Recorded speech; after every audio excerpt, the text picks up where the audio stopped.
Chers partenaires, nous voilà donc dans le chapitre 3 de Une histoire du sumo, chapitre qui sera certainement le dernier, car bien que des chapitres on puisse jamais en terminer, j'ai décidé donc de m'arrêter afin de pouvoir consacrer d'autres épisodes de Karate Kid sur d'autres disciplines telles qu'il m'a été demandé. Toutefois, avant de commencer donc le chapitre 3 de Une histoire du sumo qui sera consacré à la professionnalisation de cette discipline, je tiens à remercier en toute sympathie Auguste le chat de sa présence et de sa mauvaise humeur continuelle. Voilà, d'ailleurs, à la fin de la vidéo, je vous mettrai un petit making-of un petit peu débile d'ailleurs, soyons réalistes, sur les efforts que j'ai dû fournir pour essayer de faire participer malgré lui cet insupportable, mais néanmoins très sympathique greffier. Et c'est durant l'ère Edo, une nouvelle fois, et notamment durant le shogunat des Tokugawa, que la discipline sumo fut complètement chamboulée. En effet, les Tokugawa instaurèrent par la force une très longue période de stabilité et de paix, et donc de nombreux samouraïs se retrouvèrent au chômage. Certains sombrèrent dans la misère, et d'autres devinrent maîtres d'armes, et certains devinrent lutteurs de sumo, car en effet le statut de samouraï leur interdisait de travailler. Donc devenir lutteur de sumo pour les samouraïs à qui l'emploi était interdit, le travail était interdit, était devenu un très bon compromis, d'autant que les gratifications qu'offraient les seigneurs locaux étaient assez exceptionnelles. Les seigneurs locaux offraient même aux meilleurs lutteurs de sumo le statut de samouraï, à ceux qui ne l'étaient pas déjà bien entendu, ce qui est pour l'époque un titre honorifique assez exceptionnel. Donc les seigneurs locaux intégrèrent à leur suite des lutteurs de sumo, et ils seront nommés d'ailleurs avec un petit peu d'ironie, les geisha-gumi. Les lutteurs de sumo se virent affublés d'un tablier doré, un tablier de cérémonie, qui portèrent donc les armoiries du clan pour lequel ils combattèrent. En gros, les lutteurs de sumo commencèrent à être sponsorisés. Mais les combattants qui n'ont pas la chance d'avoir un mécène, ou plutôt d'appartenir à un mécène, je pense que le terme est beaucoup plus juste, eh bien se tournent vers une forme de lutte sumo assez incongrue qui se fait appeler le tsuji sumo. Le tsuji sumo, c'est le sumo des coins de rue, et ce sont donc des combats qui sont totalement improvisés, qui se déroulent dans les quartiers dits les quartiers de plaisir, comme le Kabukicho à Shinjuku, à Tokyo, et dont l'emblème est la fleur et le saule. Et dans ces combats qui sont totalement improvisés, ressemblent plus à des pugilats, car il n'y a absolument aucune règle, et il n'est pas rare d'ailleurs de voir un combattant ou un spectateur périr sous les coups. Alors ce qui est intéressant de retenir, c'est que dans cette lutte-là, le Tsuji Sumo, eh bien, le caractère traditionnel, ou plutôt traditionnaliste, commence à s'effacer, et le sumo, la lutte sumo devient de moins en moins élitiste et de plus en plus populaire. Alors bien que le sumo le Tsuji Sumo fut très populaire, les autorités menèrent une guerre contre ces combats de rue qui étaient très très dangereux pour la santé publique, pour le bien public, et dès 1648 une loi fut promulguée interdisant les combats de rue. De plus, durant cette même année, il fut découvert une conspiration contre le shogunat des Tokugawa, ce qui renforça encore plus les contrôles policiers, notamment dans les Hanamachi, les quartiers des plaisirs, et donc petit à petit les combats de rue cessèrent quasiment totalement. De plus, les pseudonymes des combattants, les shikona, eh bien, furent totalement interdits. Et petit à petit, toutes ces lois, les unes après les autres, eh bien, les seigneurs se refusèrent ni plus ni moins à recruter de nouveaux combattants. Bien que nul n'est censé ignorer la loi, certains ronins, certains aventuriers continuèrent à promouvoir et à organiser des combats de lutte sumo clandestine. Ils avaient certainement des actions dans le mercurochrome, mais malheureusement pour eux, les autoritaires décidèrent en 1661 de renforcer la sévérité des lois qui interdisaient ces combats en autorisant dans les quartiers, les hanamashi, les quartiers des plaisirs, que 3 spectacles, le théâtre kabuki, le théâtre no et le bunraku.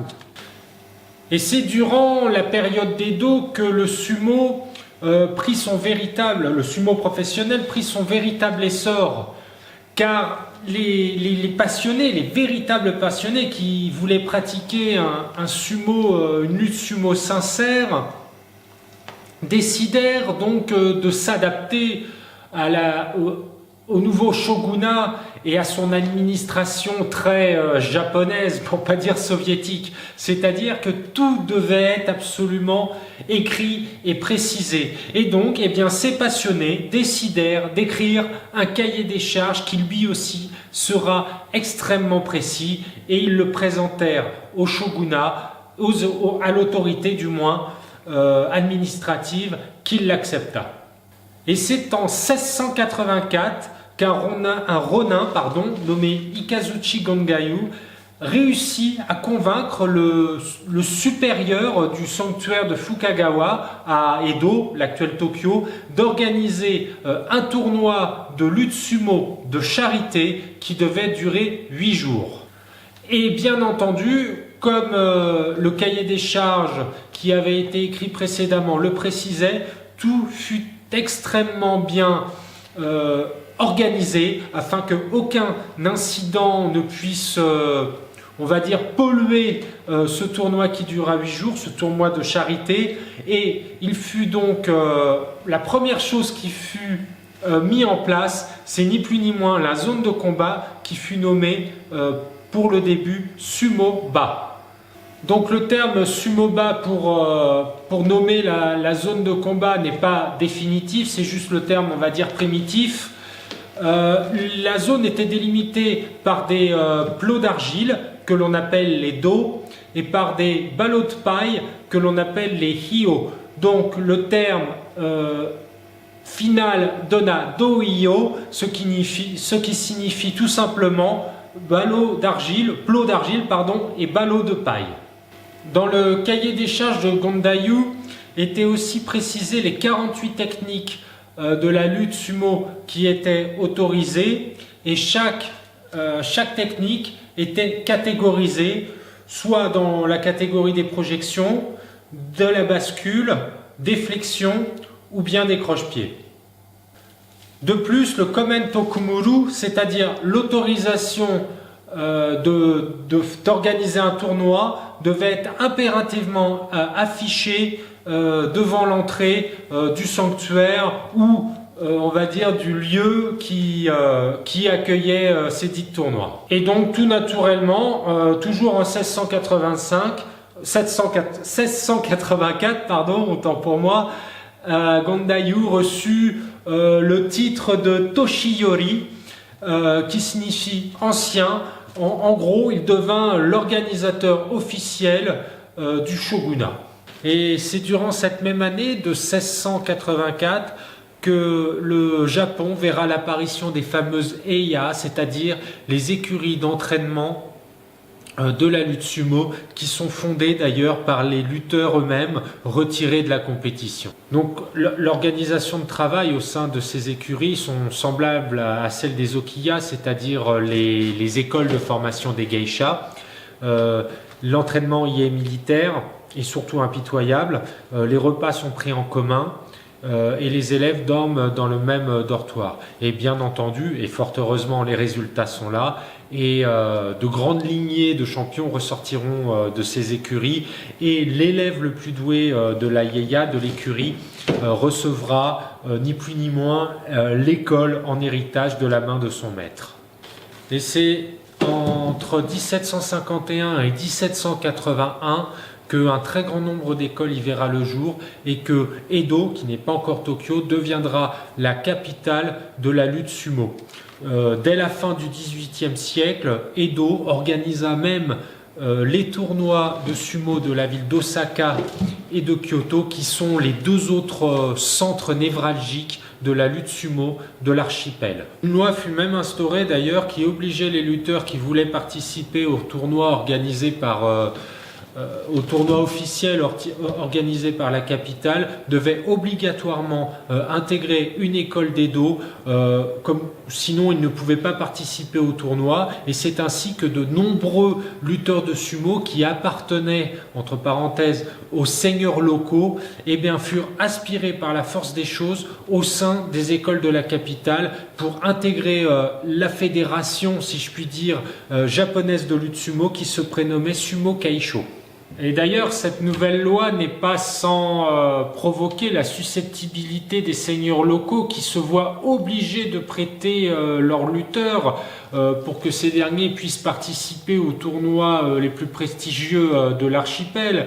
Et d'ailleurs, énormément de diplomatie est mise en place, notamment dans la rédaction des banzuke, c'est-à-dire en fait la liste des combattants qui participent au tournoi, car chaque seigneur revendique son propre champion et veut bien entendu que ce champion se trouve en tête de liste des tournois. Donc énormément de pincettes, pour ne pas dire de baguettes, est mis en place pour que le banzuke soit totalement neutre.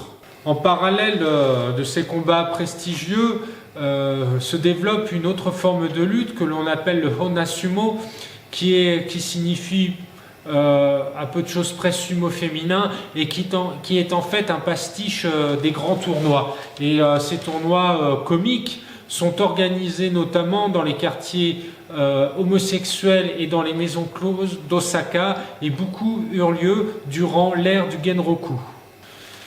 Et donc dans les années 50 du XVIIIe siècle, de nombreux combats burlesques auront lieu entre femmes mais aussi entre aveugles. Et malgré tout, malgré le côté moyenâgeux de cette époque, ces combats seront vite abolis car ils seront jugés immoraux. Toutefois, les combats entre femmes dureront jusqu'à la fin de l'ère Edo, et j'ai donc noté pour vous quelques noms de scènes que portaient les femmes lutteuses, qui portaient des noms totalement comiques, tels que Tamano Koshi, qui signifie porteur de boules. Bon voilà, hein, quand on est un sumotori et qu'on se fait surnommer porteur de boules, c'est assez marrant. Vous avez aussi Shishigagari, qui signifie gros néné, Arayugura, qui tour de garde de rein, qui s'appelle Anagafushi, qui signifie fente profonde. Voilà, c'est d'un goût. Et le petit dernier, qui est d'ailleurs mon préféré, qui signifie Kaigazato, qui signifie berceau des crevettes. Mais c'est par un édit de 1873 que finalement ces combats seront totalement abolis et interdits. Et donc l'ère Meiji pointe son nez, et par le traité donc, de Kanagawa, qui obligea le Japon à s'ouvrir au monde, eh bien, les progressistes et les réactionnaires s'affrontent. C'est-à-dire que le pays est totalement, comment on pourrait dire ça, est dans l'incertitude totale, car les deux écoles s'affrontent, le progrès et la réaction, et les réactionnaires s'affrontent. Et donc certains samouraïs acceptent parfaitement le progrès et décident tout simplement de ranger leur katana et de mettre le tout au rebut, et certains bien réussissent en tant que chef d'entreprise ou rentrent dans la haute administration, tandis que d'autres samouraïs, malheureusement, ou c'est leur choix, décident donc de vivre dans la misère, et petit à petit, un ressentiment notoire vis-à-vis du progrès commence à se faire sentir, et c'est là que la guerre civile éclata, et notamment à l'encontre du shogunat des Tokugawa qui régnait depuis 1603 sur l'archipel. Et donc dans cette guerre, c'est le clan Choshu qui faisait partie des réformistes qui engagea, en plus des samouraïs ronins et des roturiers, une soixantaine de lutteurs de sumo. Et ce qui est assez rigolo de noter, c'est que dans les écrits populaires, eh bien, il sera mentionné que des géants mis à mal l'armée adverse à l'aide de poutres et de troncs d'arbres. En gros, voilà un début de mythologie. Ce qui est ni plus ni moins en fait le fait, c'est que les lutteurs de sumo qui s'étaient engagés dans l'armée des réformistes n'étaient pas du tout formés au maniement des armes, qu'elles soient blanches ou à feu. Donc en fait ils utilisaient ce qu'ils avaient sous la main, soit des bâtons ou des armes très très basiques, mais dans la main de lutteurs de sumo, je pense qu'un petit coup de bâton ça peut réveiller. L'empereur Meiji d'ailleurs sera très gratifiant vis-à-vis des sumo en les honorant et en les remettant au goût du jour. Les sumotori notamment qui prirent part à la lutte avec les réformistes. Mais toutefois les progressistes exacerbés demandèrent son abolition totale, car c'était un symbole très très fort de la féodalité. Et un autre problème arrivait, on va dire plus pragmatique, c'est que la féodalité, là j'ai du mal à le dire, qui disparaissait, et ben les seigneurs qui étaient les mécènes des lutteurs de sumo disparaissaient aussi, et donc les lutteurs de sumo qui étaient tributaires donc des daimyo, et bien se retrouvèrent sans le sou. De plus, certains progressistes poussèrent le bouchon assez loin en voulant interdire donc la lutte sumo bien sûr, mais en allant jusqu'à interdire la coupe de cheveux si particulière des sumotori, les cheveux gominés en arrière avec le petit toupet, ils voulaient l'interdire. Donc bon, après c'est une opinion totalement personnelle, mais quand on commence à s'attaquer à des symboles aussi forts et petits qu'ils soient, c'est que ça commence à sentir le roussi. D'ailleurs, en ce moment, ça sent le roussi. Mais toutefois, des membres du gouvernement qui étaient encore traditionnalistes, on va dire, en étant progressistes aussi, l'un n'empêche pas l'autre, réussirent à abolir cette loi à l'encontre des sumos. Et les progressistes en rajoutaient énormément, du style le sumo est violent, il faut l'abolir, des anathèmes tels que la nudité du sumo est choquante, et un diplomate même américain qui était là pour le traité de Kanagawa écrivit un pamphlet contre les sumos de mémoire, il les comparaissait à des éléphants, à des monstres, voilà, de monstrueuses créatures qui marchaient le long de la plage. Voilà, c'est ce qu'on pourrait trouver dans ces écrits-là.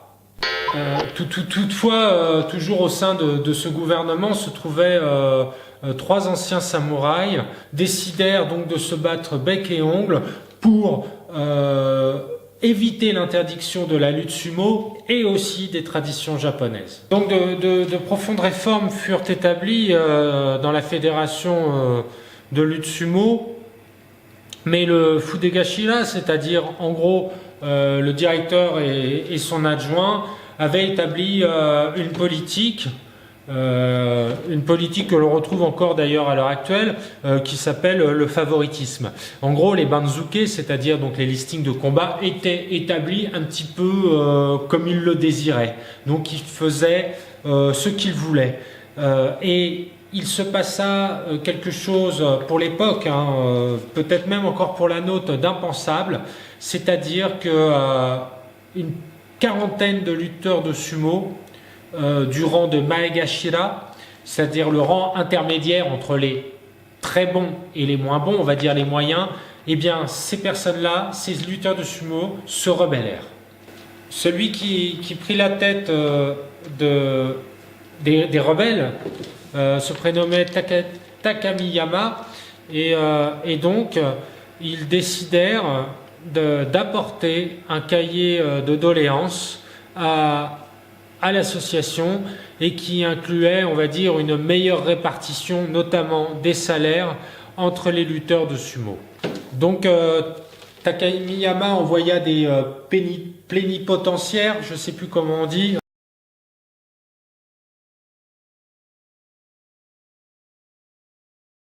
on va dire des diplomates, pour aller gérer ce dossier, c'est-à-dire qu'en gros il demandait une meilleure donc répartition des salaires et aussi la cessation des pratiques occultes de la gestion financière de la fédération. Et donc ce cahier de doléances n'arrivèrent jamais car les lutteurs de sumo qui étaient envoyés là-bas pour négocier n'eurent pas le courage de mener à bien cette mission et ils y allèrent même jusqu'à dénoncer les conspirateurs qui fut par ailleurs exclu de la fédération. Donc les dissidents exclus décidèrent tout naturellement de monter leur propre association qui s'appellera le groupe de lutteurs réformés et cette association cohabitera avec l'association primaire et Takamiyama qui changea son nom en Takasago en 1883 fit fusionner les deux associations en une seule et il en devint, lui le dissident, il en devint le directeur. Malgré tout, les lutteurs de sumo devaient subir l'animosité de la population qui les trouvait archaïques, désuets, voire réactionnaires. Alors, pour pallier à cette mauvaise réputation, les lutteurs de sumo décidèrent de monter un groupe bénévole de sapeurs-pompiers et ils intégrèrent au sein de la brigade de Tokyo un petit groupe qui aidait les populations en détresse. Alors, je pense pas qu'ils aient fait de beaux calendriers comme nos chers pompiers, mais le geste était louable. Mais malheureusement, l'archaïsme revint au galop à cause de la révolte de Tsatsuma. Les samouraïs qui ont été ostracisés par ceux qui ont été mis au pouvoir menacent de se soulever contre le pouvoir en place et à la tête de la révolte se trouve un certain Saigo Takamori et qui est le héros, on va dire, de la guerre de Choshu. Et donc le suivra contre le désarmement de la cité de Kagoshima, le suivra 40 000 hommes. L'empereur, quant à lui, envoie 70 000 hommes contre Saigo. Et une bataille fit rage, et cette dernière dura 6 semaines, et c'est le 24 septembre 1873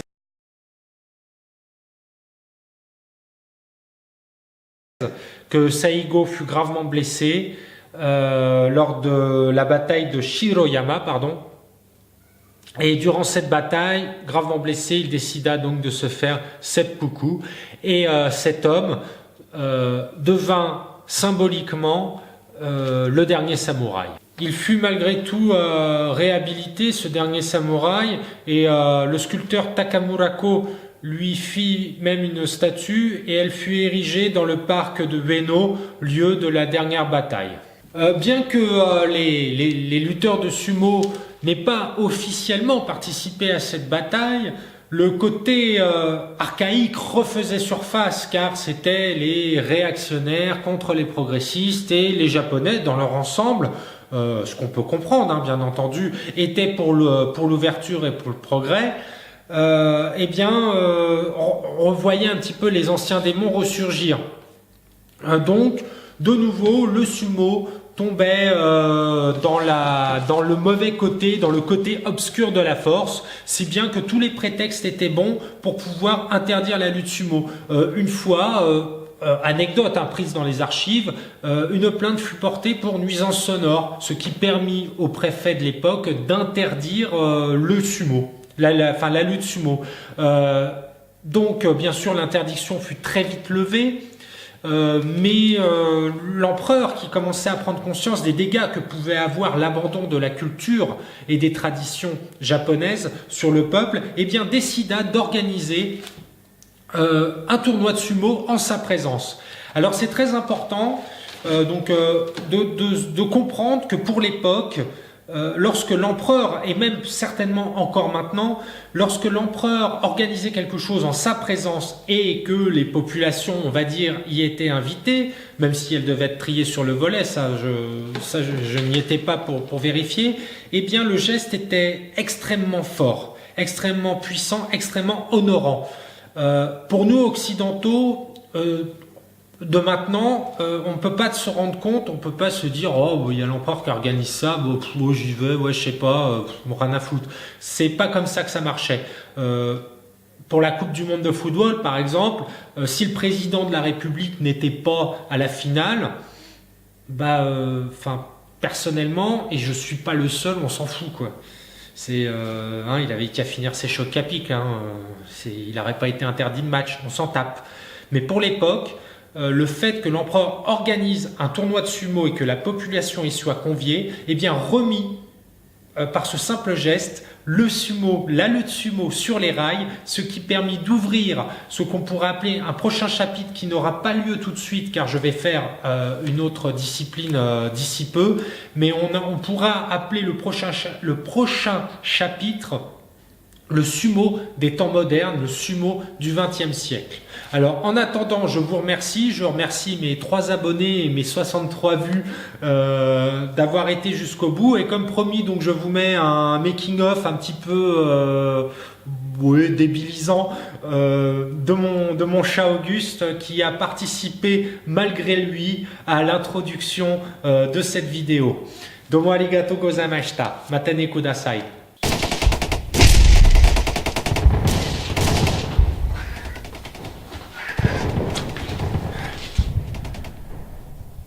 Irashaimase, chers partenaires. Aujourd'hui, dans ce nouvel épisode de Karate Quid, je vais vous parler de la plus célèbre lutte d'Extrême-Orient, mais néanmoins la plus méconnue, dans lequel d'ailleurs notre ami Auguste n'aurait point démérité. Je parle de la lutte sumo.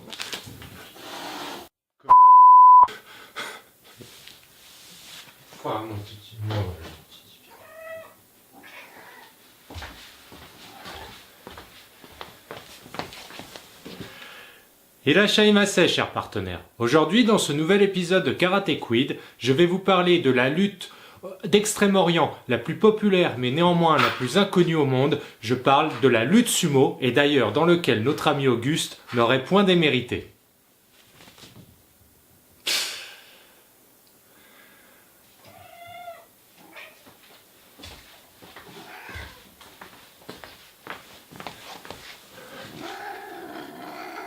Irashaimase, chers partenaires. Aujourd'hui, dans ce nouvel épisode de Karate Quid, je vais vous parler de la lutte...